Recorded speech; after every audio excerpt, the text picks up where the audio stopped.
안녕하세요. 여러분의 든든한 건강 파트너, 건강 독립 시니어를 위한 자립백서입니다.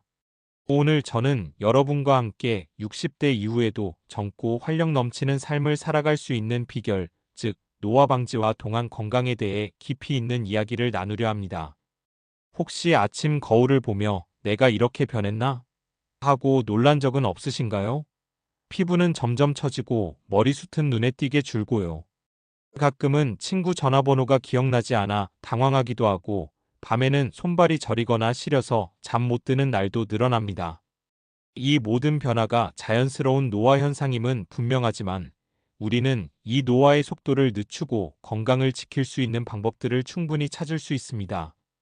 오늘 준비한 이야기는 단순히 듣고 많은 정보가 아닙니다.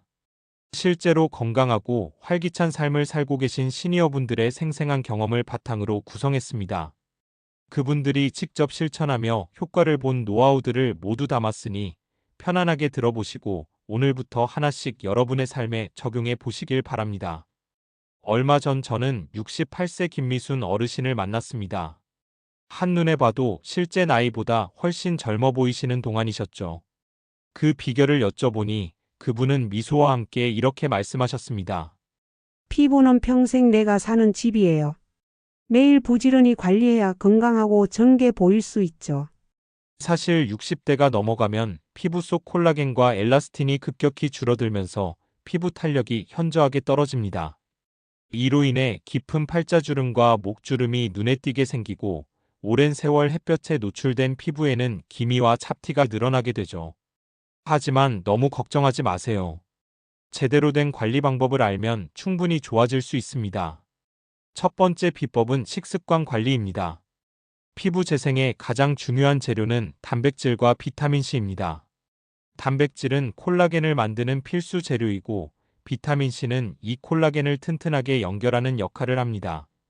따라서 매일 두부, 생선, 닭가슴살 같은 양질의 단백질과 오렌지, 파프리카, 키위 등 비타민C가 풍부한 채소와 과일을 꾸준히 섭취해 주세요. 두 번째 비법은 충분한 수분 섭취입니다. 피부가 건조하면 주름은 더 깊어지고 탄력은 떨어집니다. 하루 1.5리터에서 2리터 정도의 물을 한꺼번에 마시기보다는 조금씩 자주 나누어 마시는 습관을 들이세요. 몸속 수분이 채워지면 피부도 자연스럽게 촉촉해집니다. 세 번째 비법은 철저한 자외선 차단입니다. 자외선은 피부 노화의 가장 큰 주범입니다. 햇볕이 강한 날은 물론 흐린 날이나 실내에서도 SPF 30 이상의 선크림을 꼼꼼히 바르는 것이 중요합니다. 얼굴뿐만 아니라 귀 뒤와 목까지 놓치지 않고 바르는 습관을 들이세요. 네 번째 비법은 얼굴 근육 운동입니다. A-E-O- 같은 모음을 또렷하게 발음하며 입술과 볼을 움직이거나 손가락으로 볼을 가볍게 두드려주는 것만으로도 피부 탄력을 유지하고 잔주름을 예방하는 데 큰 도움이 됩니다. 다섯 번째 비법은 충분한 수면입니다.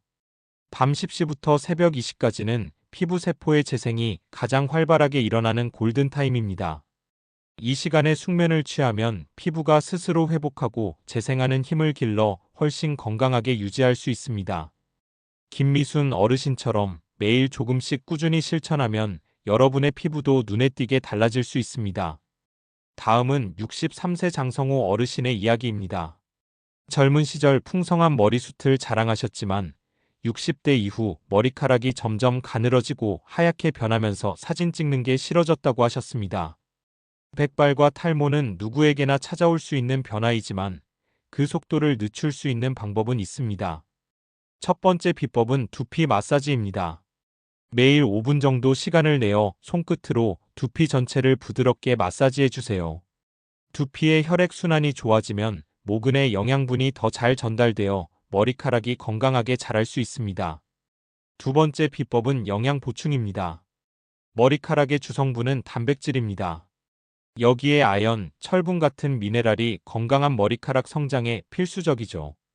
달걀, 굴, 소고기, 미역 같은 해조류를 식단에 포함하여 충분한 영양을 공급해 주세요. 세 번째 비법은 저자극 염색입니다. 흰머리 관리를 위해 염색을 할 때는 천연 헤나나 암모니아 무첨가 제품을 선택하여 두피 자극을 최소화하는 것이 좋습니다. 염색 간격은 최소 4에서 6주 정도로 두어 머리카락이 회복할 시간을 주는 것도 중요합니다. 네 번째 비법은 스트레스 관리입니다. 스트레스는 탈모를 가속화시키는 주범 중 하나입니다. 요가, 명상, 가벼운 산책 등 자신에게 맞는 방법으로 마음을 편안하게 유지해 보세요. 마지막으로 전문적인 상담을 병행하세요.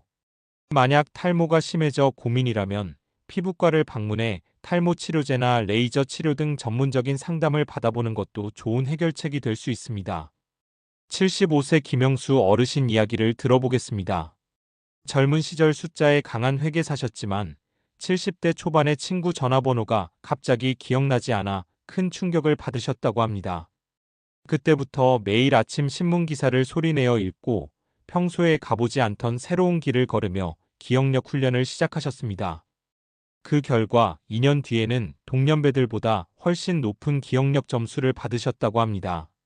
뇌는 사용하지 않으면 기능이 떨어지지만 꾸준히 훈련하면 그 기능을 유지할 수 있습니다.